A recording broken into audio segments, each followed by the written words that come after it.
Okay, let's see if this works. One moment.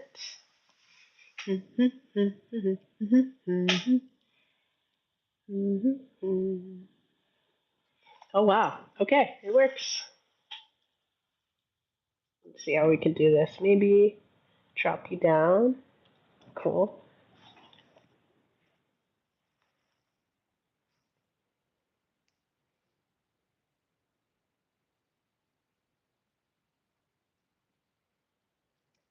Wow, awesome. Okay, I think we're good. Hi everyone. I am Billy Marie. This is so strange. So I just got finished streaming on Twitch for one of the first times. I had no idea what I was doing. I thought that it would record a video and that video would like live in its entirety on my profile, but if you're familiar with Twitch, it's actually literally just like you either catch the live stream or you don't. The only way to capture it is through a capturing software, which I was not aware of. So I'm hopping onto YouTube really quick to just like a commit to the practice of this project, which is the last force on Earth, and B commit to getting used to slash practicing slash holding myself accountable to actually doing work on this novel. Okay, so if you're new here, hi again, I'm Billy Marie. I used to travel typing free poetry for people. Um, I studied film and poetry in college. I shifted towards regenerative earth building. So I started a nonprofit called Forever Restore Tree where we plant trees in the Mojave Desert. Also, along with that, is our Airbnb glam site, the Starry Night Schoolie, which you can check out again on Airbnb or HipCamp. I am finally feeling like the uh, intricacies of motherhood and parenting are loosening up just a little bit, where I can start pursuing writing in a way that's balanced with raising my daughter and being a good parent. I think it took a long time to figure out a balance. It took a long time to, get this space, this apartment. Hi to whoever is watching now. It's telling me that there's two people. If you are a person who is not a bot, please feel free to drop a comment or I guess a chat message because then I can reply to you. But assuming you're a bot, hello bot. Assuming you're a human, hello human.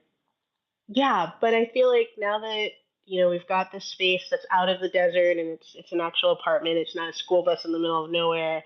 It feels very much like writing can re-enter, you know, my life and be part of this current season. So I'm really excited. I have a whole bunch of notes here from an awesome YouTube video, which I'll try to drop in the comments afterwards, just because I don't have access to the link right now. But it was an interview with Richard Powers, who is the author of The Overstory. If you're not familiar, that is a book about trees, which is putting it very lightly. But he dove in this interview. He dove into drama. He dove into character building, motivations, needs, and I really liked what he was talking about to the point where I took pages and pages of notes. And I realized, okay, for my own character building and my own character development, I need to tap back into thinking about them and figuring out their processes, their motivations. So I'm actually very happy because you know, this is kind of fun. Let's see. Oh my gosh! It would be okay. Though this is Soul the Dreamer. Hi. It would be as a VOD, but it expires for a few days. You can save part of your stream into a highlights video. Hi, human. Hi. Oh, this is so cool. So Soul the Dreamer, I actually shouted you out in the beginning of my Twitch stream, and I have referenced the document you made that was specifically for, like how to get started with OBS. So thank you again a million times over for creating that document because you literally like helped me jump into Twitch immediately. Yeah, I know who you are, but for privacy reasons, I wasn't saying your first name. Let me know if you're comfortable with me saying your first name. Let me know in the chat. Otherwise, I'll refer to you as Soul the Dreamer. But yeah, this is actually really cool. There's something very poetic about just speaking into a camera, otherwise known as a void, and just hoping that humans appear out of nothingness. So um, yeah, soul is fine. Cool.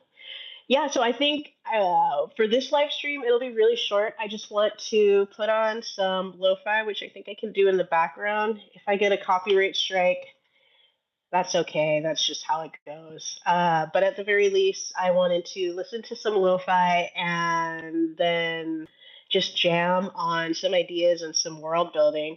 So let me put on, let's see, let's put on something for the stream. I'm just using SoundCloud for now. Oh, oh my, hello. There we go. Let's try this. We're gonna go on mute there. We're gonna do here.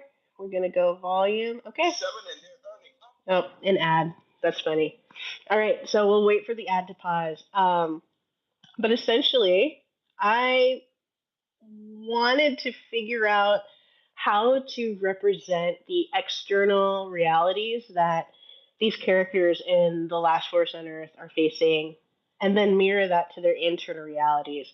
So, The Last Force on Earth is a dystopian fantasy book that takes place on a planet that's like 99% desert.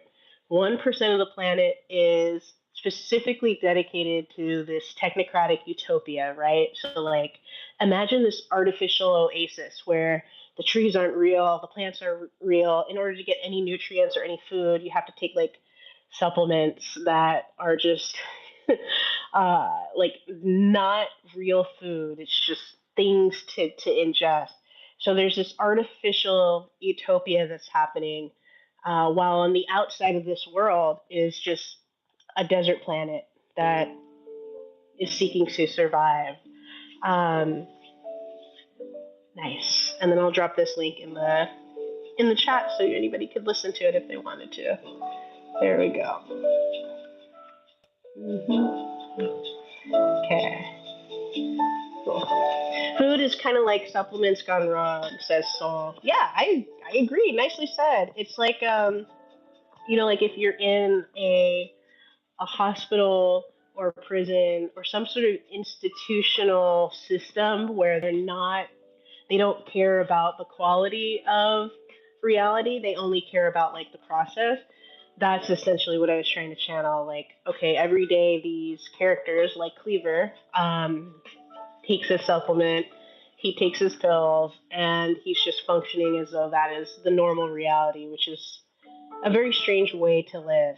Um, yeah, okay, cool. This is actually really fun. So, hey, Soul, thanks for being here. This is actually, yeah, it's super strange because I'm literally looking outside of my window, and so I see all the other apartment buildings here in LA, but I have, the memories of being at my previous job and interacting with my previous team.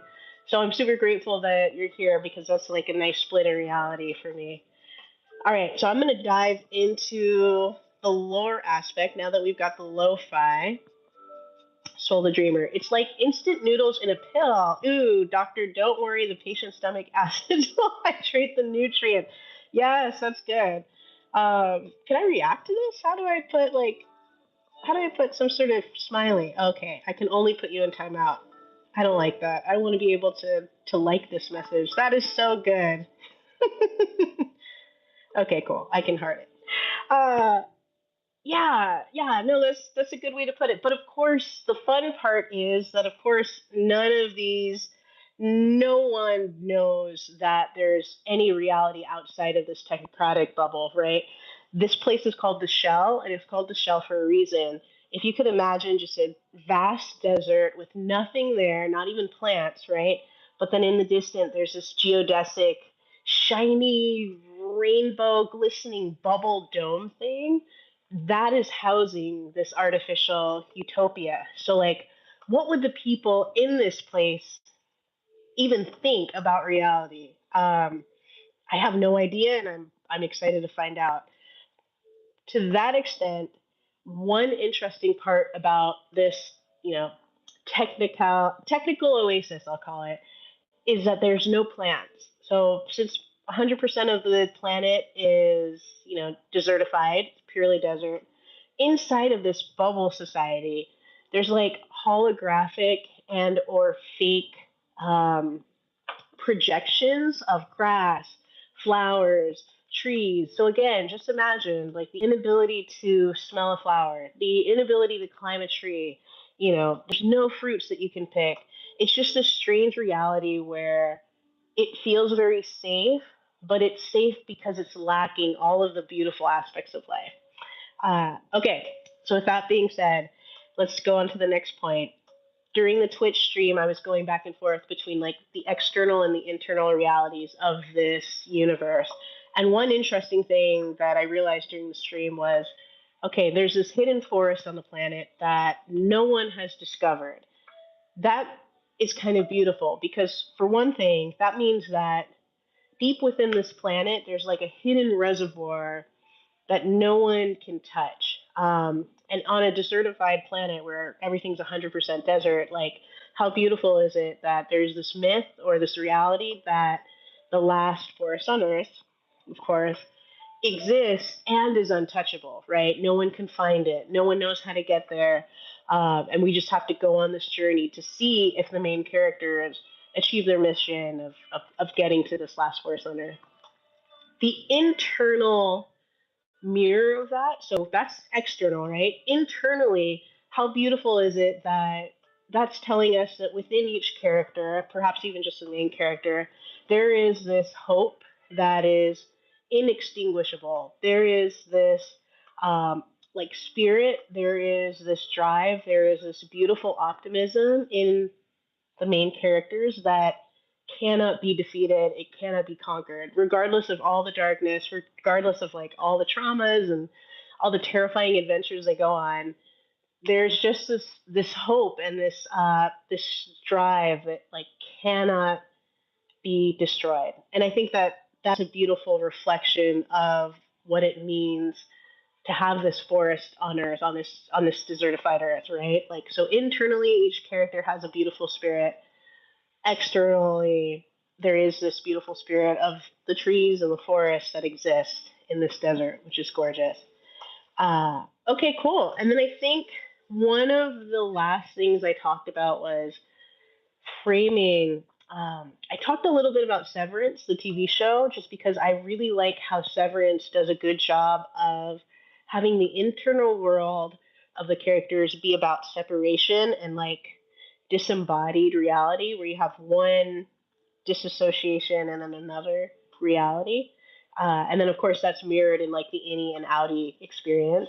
So I wanted to do something similar where in this novel, instead of like the dissociation of the cut self where there's the inner and outer self, it's quite literally focusing on like betrayal wounds, anxious and avoidant attachments, and then of course your higher self. So I wanted to dive deep into each main character's like what is their betrayal wound? How do they get betrayed? How do they approach it? How do they heal it if they do? And then how are they expressing their insecurities? And then finally, what is their higher self telling them to do? Do they fall short of that? So I think throughout the novel, I really want to focus on figuring out who has that inner higher spirit, stay alive regardless of the circumstances and could just kind of like push, push, push, push to see how far each character can go into the darkness, right? Before they emerge on the other side at this last forest on Earth. That's a lot of talking, so I think for now I'm going to dive into typing and I'll just talk out loud. But again, before I quietly focus on writing, so thank you so much for coming through to the stream. This is literally because of you, because I had no idea how to do any of this. So thank you for putting together that document and the YouTube playlist. It helped a lot. I was able to like figure things out. Oh, this is giving me a mix between the 2014 The Giver, nice, and The Truman Show. Oh, I could see that. That's a good one. The Giver was oh, let me turn this down for the ad. The Giver was super sad, and The Truman Show to me was super scary because I saw that as a kid, and as a kid, you're like, this could exist. So we now live in a society where the Truman Show is 100% possible to some extent, and that is terrifying still. But yeah, so thanks for the references. If you have a minute, I'm curious what your favorite like fantasy or sci-fi story is, either story or anime or TV show or book. Yeah, let me know in the chat because I'm super curious what your favorites are. Let's see. I think the ad is done, so we're gonna put the lo-fi back on. Yep.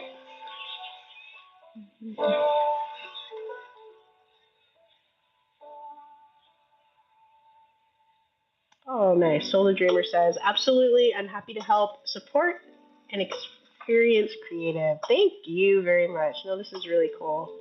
And hello to the third person. I don't know if you are a human or a bot, but welcome regardless. I feel like in the AI world, even if you're a bot, it's just nice to say hello.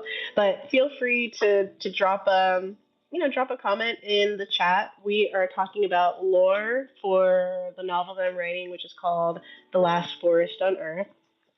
100% based on my side quests and my random wanderings, including my most recent one, which is planting trees in the desert alongside a renovated school bus, which we converted into a tiny house. But yeah, this is kind of a good vibe. Twitch was super interesting. I streamed on Twitch and then realized that I couldn't save the video. Then Soul, the dreamer, let me know in the chat that it would be as a VOD, but expires for a few days. You can save part of your stream into a highlights video. Now I know for the next time I stream on Twitch. Yeah, but lo-fi and lore is just something that I'm going to regularly do, where I literally just go live. I have my notes for the novel and just world building. On my computer, I have what I'm typing, and I want to figure out how to like place it on the YouTube video so that way you can see what I'm typing as I'm typing it. I don't know how to do that yet, but I will figure that out one day. And in the meantime, I think I'm just going to talk out loud to kind of figure out where to go with the rest of the lore. So, one thing I talked about on the Twitch stream that's super relevant here is I was I was blocked with this novel because I was not sure if I should focus on one character or another as the main character. So originally, I had a I still have the manuscript, right? The unfinished manuscript where it's like each chapter is focusing on a different character. I still like that method. That's how George R. R. Martin does, A Song of Fire and Ice or Game of Thrones. There's something interesting about being able to jump into different characters' heads, or at the very least, have like a third person perspective where you're reading about their journey through the world, and that changes each chapter. I think it will be a very hard challenge for me personally because I am not a trained novelist. I like poetry, I like lyrical essays, I like even songwriting and even screenplays. Those are the things that I'm kind of like trained in. Novels, I am not. So this is going to be really hard for me to just like operate on a concrete storytelling level. And I'm down for the challenge. I want to finish this. Oh, Soul the Dreamer says they have a few. I love Legend of Zelda, nice. Tears of the Kingdom. I've been playing it recently. Ancient, highly advanced technology and a high fantasy focus. That's super interesting. I didn't know that Legend of Zelda came out with anything recently, so thank you for that. I have to check that out. And B, ancient advanced technology. That is so cool because that's essentially like that's related to the last forest on earth, right? Richard Powers talked about in the Overstory interview. He was talking about how different stories take different perspectives, specifically man versus man or person versus person. There's also person versus society or person versus environment. There's also, a person versus yourself. And then finally, I thought it was interesting to go with like a person versus nature theme, but adding technology to that. So The Last Force on Earth is my attempt to tell a story in the vein of like what would happen if it was people versus nature and technology.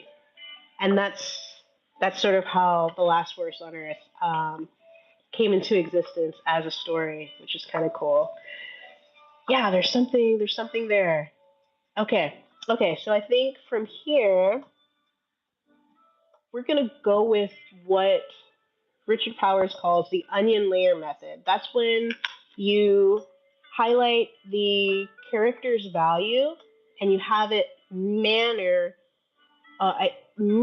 their mannerisms, which mirrors a specific trait. There's something interesting about that. So we're going to go with inner core value, next layer, physical mannerisms, next layer, external physical description. So let's start with the let's start with the physical description first. And I'm not quite sure how that will go, but let's say we're going to say YouTube live stream for April 8th, 2025. Okay, so the outer shell is the visible traits. We're going to focus on the character. Which character to focus on? So there's four that I'm thinking of being the main character, and I need to narrow this down and figure it out. It's either going to be Cleaver, Berries, Raph, or Ira. I would love it if there's like some way to do a trilogy series where there's like Ira as the older generation, Raph as the middle generation, then Cleaver and Berries as the youngest generation. I don't know how that'll play out, but I feel like that's a very standard way to tell a story where you tell it each book is a generation. There's something really cool about that. But in the meantime, let's see. Let's see how we can do this. I think I think we'll start with Cleaver because Cleaver is the most vivid to me as a character. He's actually the voice that I wrote the first draft in. So when I was living in Sweden, I was gifted a free stay at a cabin in Sweden when I was much younger, and I was able to write, the first draft of this novel. Cleaver's voice is the voice that came through. So I want to hyper focus on him. His visible traits. He has he's like this young teenage gamer that works for a tech company. You can imagine that. So his job is to do code, but in reality, he's like a little bit naive, uh, a little bit optimistic, and a little bit like a dreamer. Like, oh, that's so funny. Soul the Dreamer. That is so funny. Oh, world. Um, so his characteristic is like he's very enthusiastic. He's not reserved at all. So I think I'm going to go with enthusiasm as a physical trait. He's like physically very expressive. So we'll say physically expressive. If you could picture like a really excited nerd, that would be Cleaver. Like he just has no shame about expressing what he's passionate about, and that's what makes him a lovable character, right? So he gets picked on a lot. A lot of people don't get him, but he's still authentically himself, which is super beautiful to me. So we'll say enthusiasm, physically expressive, uh, like almost like a firecracker slash like always bouncing off the walls. Cool. So that's his visible trait or visible traits. Then let's go a little bit deeper. The the physical trait is mirroring The mannerisms. Okay, so then in that case, mannerisms, I would actually say the mannerisms are more what I just described as the mannerisms. So we're going to shift that here. And then the visible traits are like leg shaking. He's got like a restless leg syndrome, which I know a lot of people with this. Super interesting, like just leg shakers. Soul the Dreamer, ironic. Yes, ironic or what is it called? Synchronicity. There you go. Nicely done. Okay, restless leg syndrome. So he's like always shaking his leg. I could see that. What's something else? Maybe always tapping, like always drumming, or using his hands like on a desk. So always tapping slash drumming. And then what is something else? There's a stare that this one, like I still remember it. I remember I was typing a poem for this girl who did roller derby in like the kids league here in the San Fernando Valley or Los Angeles, and she had like this stare that I tried to capture in the poem, and it was a stare of that reminds me of my daughter now, right? It was a stare of both defiance but like optimism, so a bold way to look into the world and not be afraid. And I thought that was the coolest thing. I'm going to say a bold way to look into the world and not be afraid, which that's going to be a beast to express that in a concrete way. But like, there's a quality of a person's stare, of a person's which I personally find very fascinating. And I can see Cleaver having this. My daughter definitely has it, and that young person that I typed a poem for so many years ago definitely had it. Uh, cool. Okay, so we've got mannerisms. We've got visible traits.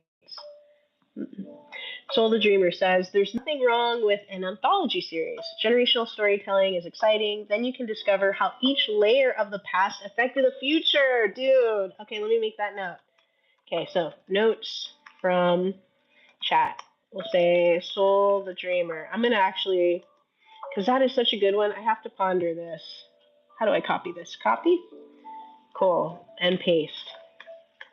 Nope, it didn't work. Okay, so we're going to say generational storytelling equals discover how each layer of the past affects the future. Dude, that is so good. And that's exactly what it is. It's like building off of the previous generation and seeing how their choices affect the outcome of the next generation and the next generation. Yeah, that's so pretty. Nicely done, dude. That's a good one. Um, okay, I'm trying to figure out how I can share these notes with people. Maybe I'll have it on my Patreon or something like that. But okay, I'm going to go back to Cleaver. So, visible traits, that's his physical representations. We went into his mannerisms. And then finally, here we go values. So, his values, which are mirrored by his mannerisms and his physical traits,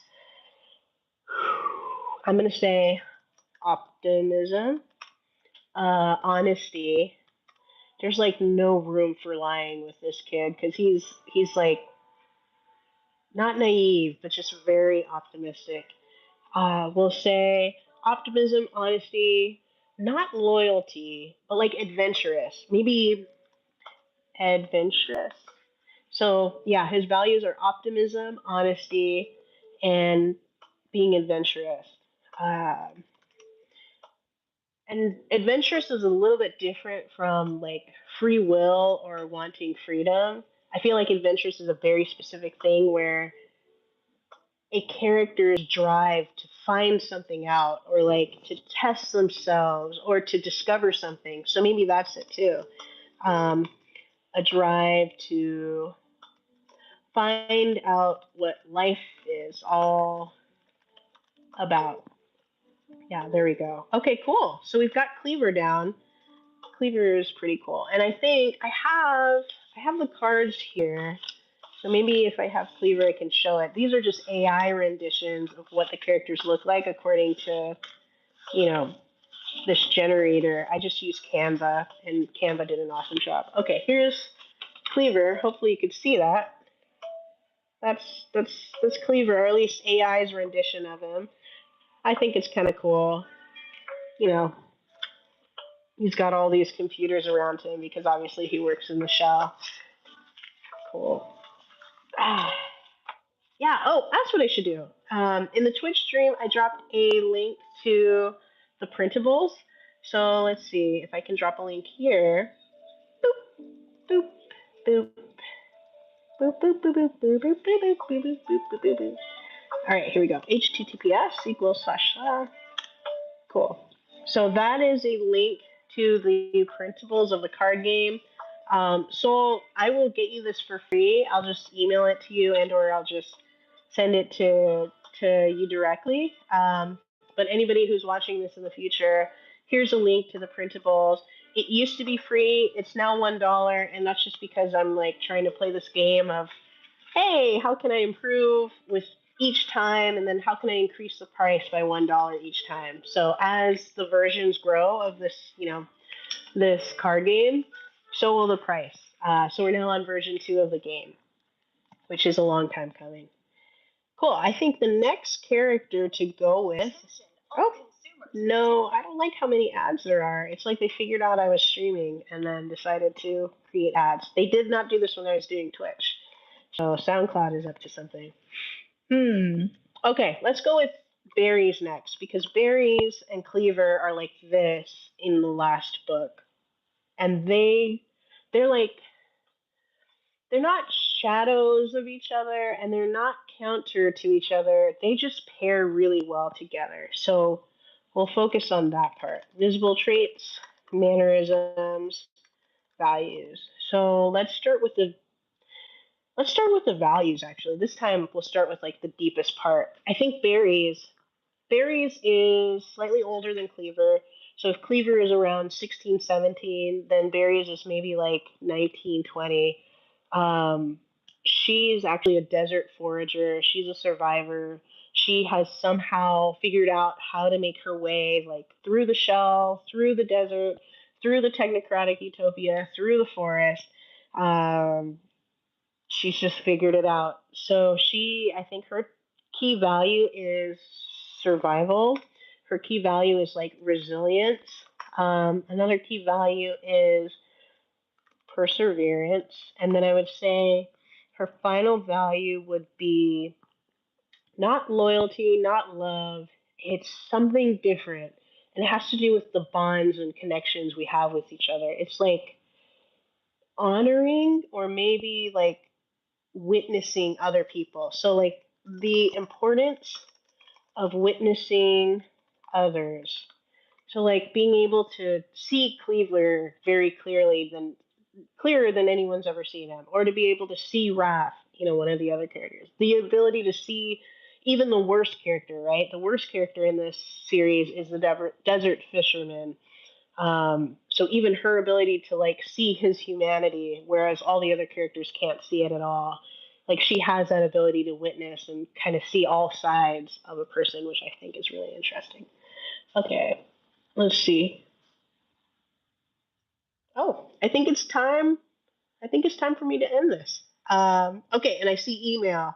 The last thing I'll say is Soul the Dreamer. The future always has the remnants of the past that transform into something completely different from what originated, or it rarely stays the same. That's a beautiful way to put it. I really like that a lot. Ah, that's really nice. Okay, well, so everybody else who's watching this from a distance, thank you all so much. This was actually really fun. I have my keyboard here, so at some point I'm going to try to do like my own lo-fi while having these streams, so I can really just do lo-fi and lore. But yeah, this is really exciting. I'm hoping that this becomes a thing. My challenge is going to be a 180-day challenge, so literally 6 months, where I either stream or I write, because either way I'll be writing. And my goal is to complete finally a finished draft where there's like it's just done, it's out in the universe. and then potentially submit that draft to publication. So thank you for being here. You're one of the first. Sol, huge shout out again. Thank you for putting together the Twitch streaming doc, because that obviously I was able to jump to YouTube now that I have the comfort with Twitch. Uh, but yeah, no, let me know what you want to hear about next, and I'll see you in the next stream. Bye.